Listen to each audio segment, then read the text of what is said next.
Handayani. Siap nih Pak ya? Belum menake ya? Hah? Belum menake. Oh benar. Kalau anu pasoljane anu pawakane sekedeng. Ayo dhuwur ora ndek ora tegese pas porsine. Pak Negara. Apa? Aku cek linggo nang kono lho urung ngadeg nang kene wis duneke kaya brim. Sing mulake sapa? Sapa? Manokan yo. Mana mbak iki piye? Sapa? Mami, mbak tadi iki koyo ngono kok disengin kok bodine kaya brim terus apa Mas? Si ngomong dudu aku. Lah sapa? Iki. Bisa bedanya ra wayang karo dalan. Kowe liwat batu sebuti bokong. Pangan. Lah tangan iki bokong. Wis sing ngomong sapa? Iki anu ini. Sing iki ngomong sapa? Karo dalan. Terus berarti sing ngomong ane sapa? Dalan sama mereka ditangkap karo Pak Lurah karo Warga Kemiri. Anyalan Warga Kemiri kowe. Nek Warga iki kan ora karo aku brim. Hah? Karo ni boten Pak Bu. Ora kok ini ra ono. Wong kowe ra ono sing aran kowe tandon kok ya. Ini larang. Larang ki piro aku ora ngerti keterangane malam hari ini aku piro ora ngerti ya. Iki malam hari ini saya yang mengundang adalah Pak Dalang. Oh iya. Terus piro-pirone ora tau nyang ini. Sing ngundang kowe iki dudu Pak Dalang. Sapa? Yo Pak Kades karo masyarakat Kemiri. Hai guru makelar. Makelar lho, mangko iki buntine langgep tenan. Ora mau gunting cuk apa peso cukur. Cilik Terus Nuwun sewu dumateng Pak Lurah lan panitia kula suwun kalih taun yang ngajeng menika dagelane kalih sindene ganti mawon. Ya lek boleh pacaran malah saya aku ora. Piye? Kowe tau nek makanan kok mesu. Lah kowe menurunkan derajatku Ora soalnya. menurunkan, tapi ora dadi penyambung lidahku karo tati. Apa kowe andane iki dhewe? Lah, tegese iki paling ora ya dadi jembatan utawa perantara iso makrofag. Apa lewat kali kok karo jembatan iki. Oh iya. Wong ora nopo jomono, kowe karo tati biar selak karo bahagan lho. Yo to, wong ngene wis sak pupuku kowe mosok wani. Taiwan iki Taiwan. Emang ini ku padha karo padha masak ngene sak pupumu. Iki lho sebenarnya. Beda. Yo jaman kopi to. Nek jenengan ngene iki menentu sak padha pupune jenengan. Terus liyane sak padha apamu. Yo, yo. Apa ya? Aku lu tau ngilangi. Kok Mulane jenengan ki artis. Sinden ki artis Mbak Tati. Ya piye carane menjaga tubuh? Lek mangan aja akeh-akeh. Olahraga aja keri. Mosok malah saya lari sampai sudah gede. Pak iya. Ya. Apa-apa. Cepetan. Pak iya. Lah. Nah, ngono lho. Jenenge wong iki gede cilik kuwi iki relatif. Ana sing seneng sing kecil, ana seneng sing gedhe. Dadi anane sing cilik kuwi, anane sing gedhe iki mergono dibandingke karo sing cilik. Betul. Cek pertanyaannya. Reng, aku takon karo kowe jenengan sing luwih pengalaman. Sampeyan milih sing cilik apa sing gede? Gede. Apa wae. Oh, bojoku ya lepu. Ora wong cilik bojoku nesu. Lah ya ngene kaya jenenge gede cilik kuwi ra ya senengane dhewe-dhewe to Pak De. Betul. Nek dadi bojone jenengan nek omongane gedene semene nek ya malah kasar dadak aku kasar bapak dalang. Tegese bojomu ki ngopeni awakmu. Kowe iso makmur subur. Ono lho dalang laris bojone sing tetep cilik wae. Kue lemu ya, lemu makmur ayam tentrem kok jenenge Kertarajo. Lha ki ngerti bojone Mbak Tatin. Dene Mas Tulus, awake masalah kali mulit tok. Oh, padahal saiki wis rada Sampeyan wis cilik Mandarin. Mas Tulus sing soyo cilik nek. Menyesuaikan. Oh iso. Lombok tumumpan tahu. Kangge Thailand itu Thailand.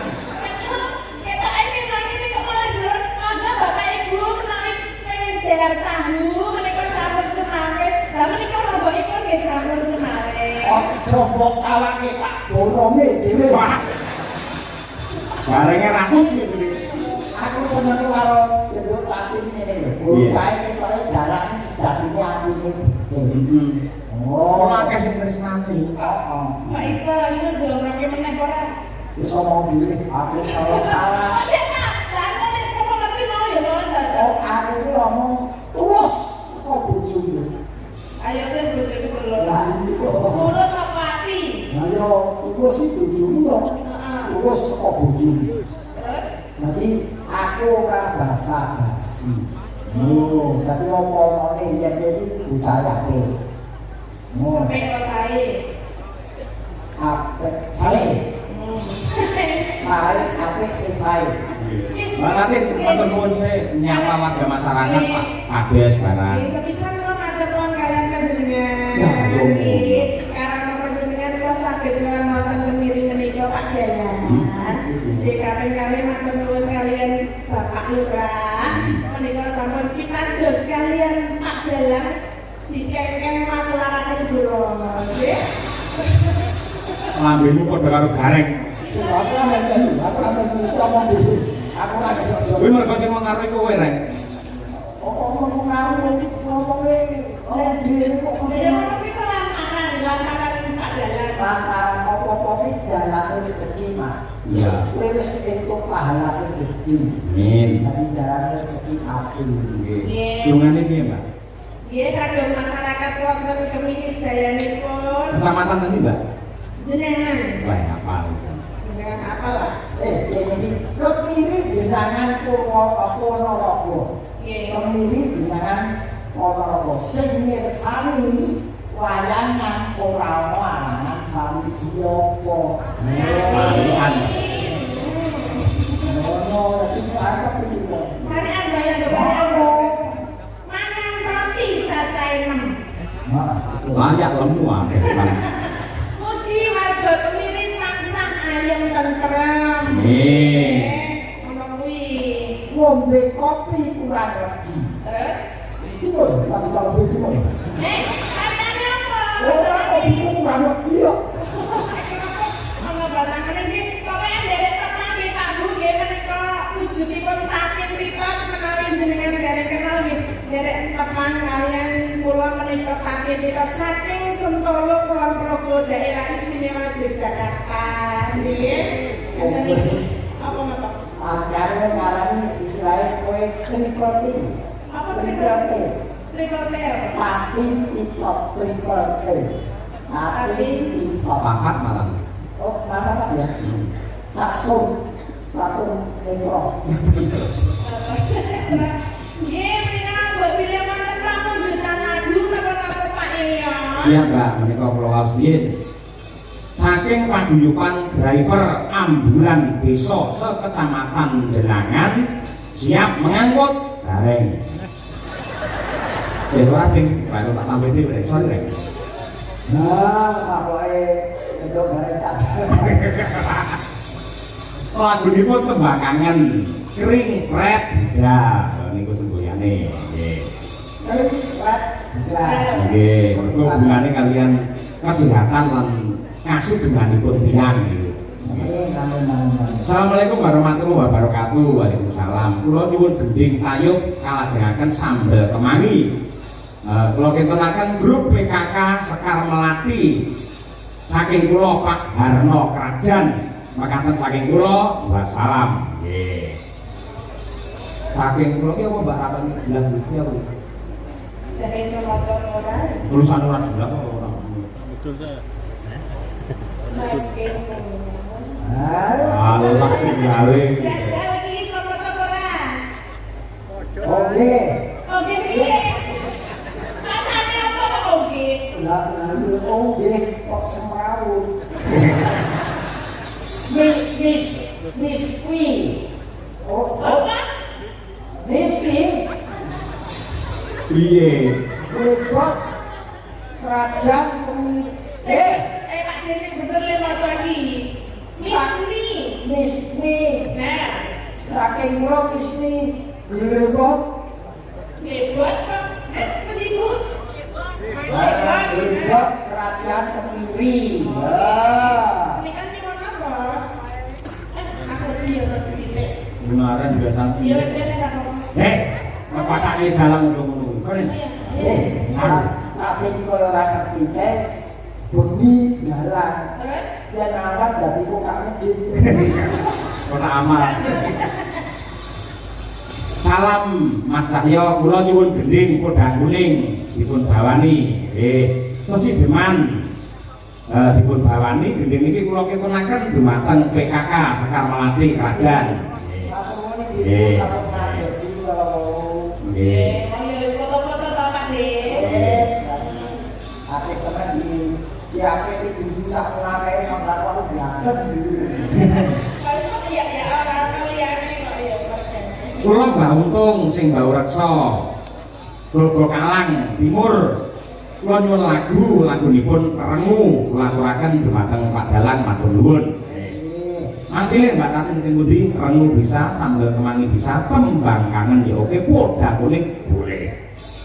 Nggih, napa Kak Bu? Podang kuning. Podang kuning ayo Mas Dar malah umpan-umpan. Wah, jak sini. Malah delokne bae lho. Ngaku bawa meneh kamar.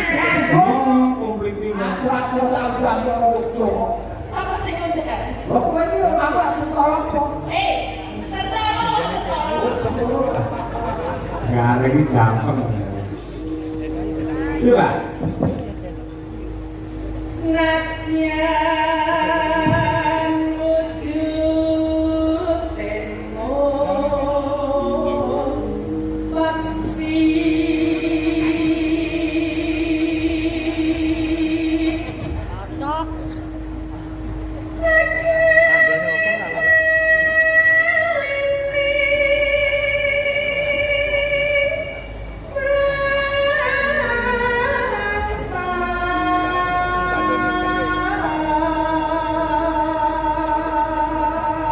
Suara sambungane tangan.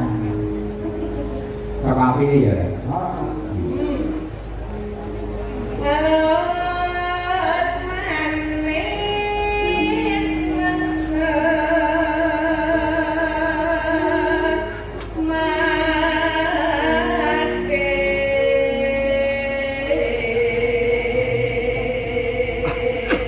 Derek ngon Pak Dalang dilancar ngantos tancep kayon. Salam Kang Mas Taslim. Pasti. Ugi caci over Ponorogo. jar kondang temen to iki Mas Taslim nang ndi ora benare. Pancen iki jane kancane terus kon WA aku ngono ben terkenal deh. Oke, mereka malam hari ini juga di streaming nggih. Leres. Wonten Kuntat di channel mereka sampai menembus 6.000 berapa. Alhamdulillah. Luar biasa. Nggih. Oke. Cara apa? Niki mau saking Pak Waris Sugiono. Ugi saking wah iki bocah dengane. Jogja Monitor siap di Kuntat di channel Pak Dalang. Dari siapa ngerti lah? Siapa? Elisa Rodaros Awaso. Aku gak kira ngapusi iki lho, Elisa privat iki. Olah. Ketoke aku ngejak kowe dek cemburu. Tenang sa. Iki lho tipe sa, santai sa. Tipe Iku mau apa? Kayane. Tipene tipe tuh kayak Pak Digareng ini kilo. ora tipene 300. Apa? Susu. Ora Gelaran Mbak Lisa. Salam kangen tercinta. Iya, Pak ya, jangan.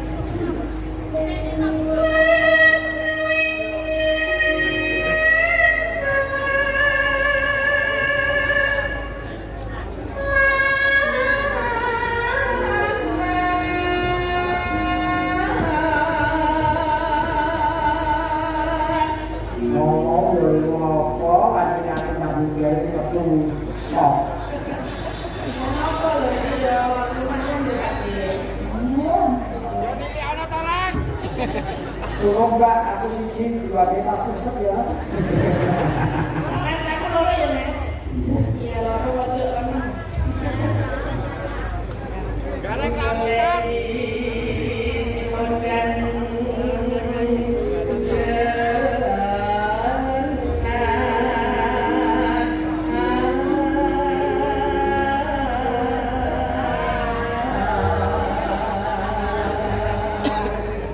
Nyayo nyayo. Iku bunga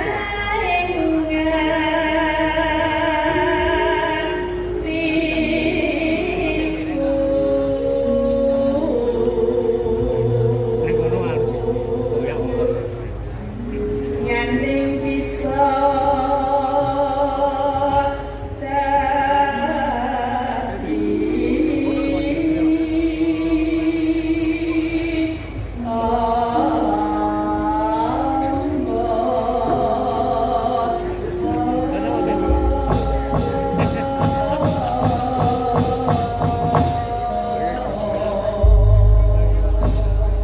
Ya Mbak Tatin dan sing nembangnya jenengan tur enek duwe dan kira aku maklar atau korupsi nyelamatno. tenanan kono. Tenanan aku tau dino. Ngomong ora dibias. Rong atus. Terus? Sing 100 kapakmu, sing 100 sing di patah dan salah.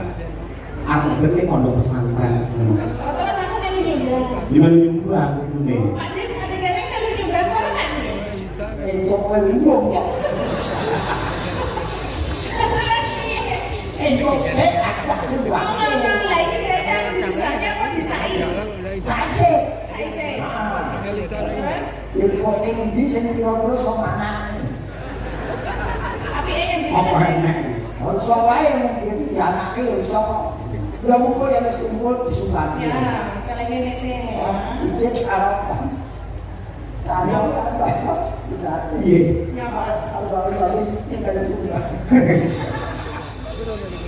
Kelas iki Mbak nggih. Riba? Kelas iki Mbak. Sabar, Oh, boleh. iya. Bisa ini gatanya apa kok ya? Tadi bercek itu loh. Kamu ngono wae. Moga lho Pak, dan Pak. Moga. Rasa mikir ke drama ini jajake pengen. Dalane pengen iki Pak. Rak, aku iki lakoni lek ngene iku ngombe tok. Beda ora kenamaan Pak. Rak. Dadi dalang sing apik iki melu dirakat kaya panitia kaya Pak Lurah ngono kuwi karo ndonga muga-muga rampung layangan warga masyarakat kami sedaya pinaringan selamat lahir batin. Ngono. Dan ya bintang tamu bareng kudune ora mangan. Iki rakane sing mandhap. Aku mau wis meh ora mangan Mas. Terus? Paksa karo Pak Kades. Dahar Pak Garek dahar. Kok aku jarake ora rahap, ya tetep tak pangan. Iya, Mbak Tatin mau jodohan lho bari. Aku memang belum. Ayo. Lah ya bari jodohan. Terus tekan kapan? Yo nanti sak rampung layangan. Terus nek aku semangat sapa sing gendong? Aku. Ini ora kuat dengan aku. Ini arah gendong lho ketawa. Tapi yo mangan, mengko ora dipangan. Ayo. Para kodang kuning Mbak Tatin kita yuk atas. Bisa aman ning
siap Mbak Tatin.